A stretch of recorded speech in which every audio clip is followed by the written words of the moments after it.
বলবেন আজকে স্যার কি? ওই ফজার পকেটে না ফেন্সিডিল আছে ফেন্সিডিল। ফজা জি স্যার মিথ্যে কথা বলছে, একবার মিথ্যে কথা বলছে স্যার। হ্যাঁ? আমি ফেন্সিডিল খাইও নে ও রাখিও নে। আমার দাদি মাঠে একটা ফেন্সিডিলের বোতল কুড়িয়ে পেয়েছে, ও। তাই আমারে বললো বাজারে যাচ্ছিস, আমার কাশি হয়েছে, একটু খাঁটি সরষের তেল দরকার, তুই তেল কিনে নিয়ে আসিস। এই তেল কিনে নিয়ে যাচ্ছি আর ওরা বলছে ফেন্সিডিল ফেন্সিডিল। আমরা তো ফেন্সিডিল চিনি না। এই খবরদার বেশি কথা কবি না।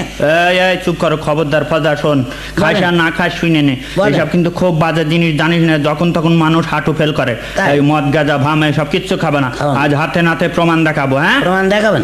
এই আকাইলে জি স্যার। আমার গবেষণা ঘরতে একটা স্পিরিটের বোতল নিয়ে আয়। আচ্ছা, স্যার। আর ভেজাইলে জি স্যার। তুই যেয়ে তাড়াতাড়ি একটা কেঁচো ধরে নিয়ে আয়। ঠিক আছে স্যার। স্যার এই নেন আপনার স্পিরিটের বোতল। দে। এই নেন স্যার কেঁচো। হ্যাঁ, ফজা খেয়াল করি। বলেন স্যার। এই স্পিরিটের বোতলের মধ্যে এই কেঁচো ছেড়ে দিলাম। দিলেন, কি হলো?